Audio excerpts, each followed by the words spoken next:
From taking down opponents in the octagon with his insane skills, to his unorthodox fighting style and unpredictability, here are some of the reasons why Aljamain Sterling is a scary fighter. First up, we have his insanely diverse set of skills, which help him take on any fighter that's thrown at him.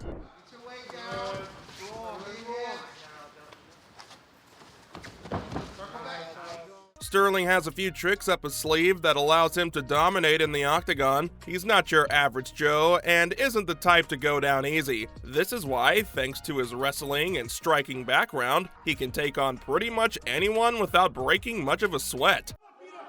Sliding his hips down towards the feet, and now he's the one offensively trying to get a takedown on a high crotch. Now we're going to break down his skill set even further, but before we do that, I'd like to talk a bit about why his overall abilities allow him to be such a good fighter. If you guys remember Khabib, you'll also remember how he used to dominate his opponents with his wrestling. He'd take them into deep waters and drown them. Now imagine that mixed in with Max Holloway's boxing skills. Throw in a bit of Wonderboy Thompson's karate, and you've got Aljamain Sterling. With a huge arsenal of art forms at his disposal, it's next to impossible to stop this man from giving you a beating. But that being said, let's take a closer look at his background wrestling. Restricting the breathing.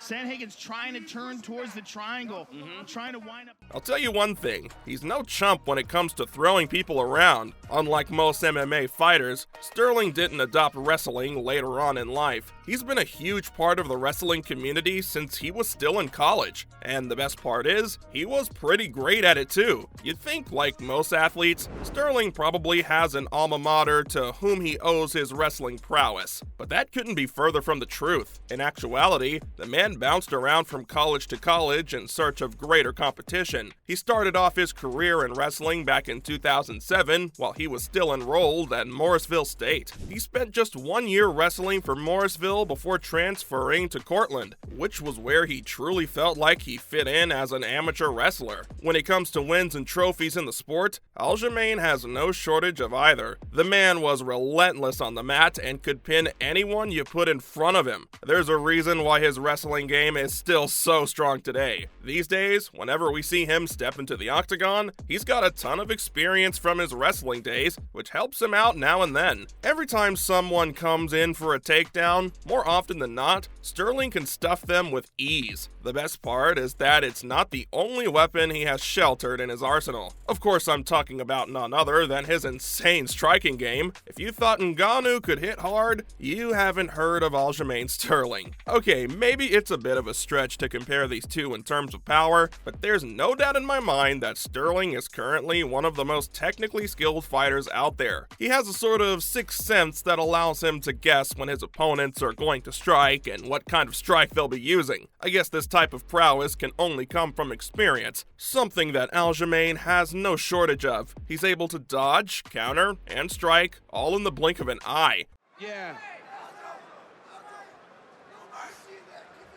You hear Relongo? No mercy. No mercy. For those of you who are a bit confused, that was a joke. But jokes aside, Sterling is an anomaly. The man is an insanely skilled fighter who knows his way around the octagon. There's nothing anyone can do to surprise him or catch him off guard. His technical skills aren't the only thing that helps him out during a fight either. Of course, I'm talking about his unorthodox fighting style and unpredictability, one of the many staples of MMA that are ingrained in every young fighter's brain is developing a pattern for everything. One of the best examples of this is how every drill will have a numbered countdown and so on. However, when it comes to Aljamain Sterling, the man is an alien. I mean, you never know what he'll come out with next. I swear, it's almost as if he's coming up with new combinations on the spot and testing them out on his opponents. The man is a menace to all the other fighters in the division. Aljo's got his back here. Oh, great recognition by Jan.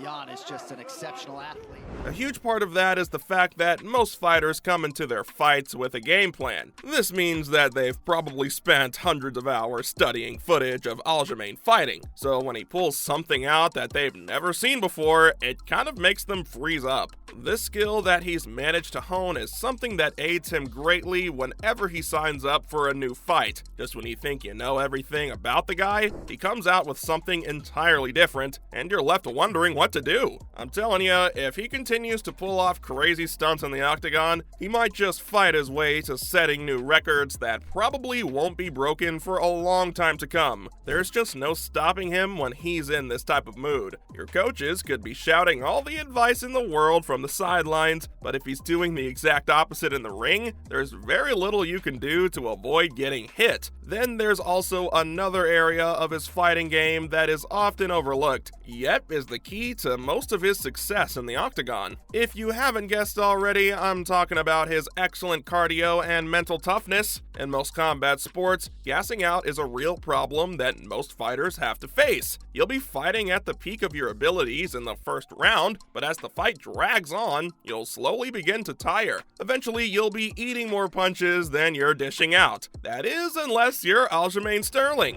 When it comes to cardio, this man is a total beast. There are very few fighters in his division who can outlast him in the octagon. I'd even go as far to say that there's nobody out there who can match his endurance. If an MMA fight was 10 rounds long, Sterling would probably still have enough left in the tank to last for a few more. It's honestly crazy how this man has never gotten gassed out in a fight. This is also a big reason why he wins most of his fights. I mean, while his opponents are busy gasping for air, Sterling is busy stepping out and dishing out damage like free candy. He's also got a tough mentality, which hides him. The dude just can't be shaken, no matter what you throw at him. His mentality is probably the biggest reason why he's a champion today. In case you're confused, let's take another look at how he became the champ in the first place. See, before he became the awesome and well-respected fighter that he is today, he was pretty hated among the MMA community. That, in part, was because of the way he won the bantamweight championship in the first place. See, he became the first champion in history to have won the belt via disqualification. In other words, no one respected the fact that he'd won the belt, and everybody still believed that Petr Yan was the true champion. However, as I mentioned before, this dude has the heart of a lion. He didn't let his haters get to him, and instead focused on his training and getting better as a fighter. As time went on, he eventually stepped into the octagon with Yan again. This time, however, he wasn't about to let the fans have their say. He completely dominated the fight and managed to get the win over Yan in the 4th round. It was a historic win that cemented Sterling's legacy as one of the best bantamweights around right now, as well as one of the scariest fighters on the UFC's roster. So from his mental toughness to his experience of fighting while in college, that was everything on why Aljamain Sterling is a scary fighter.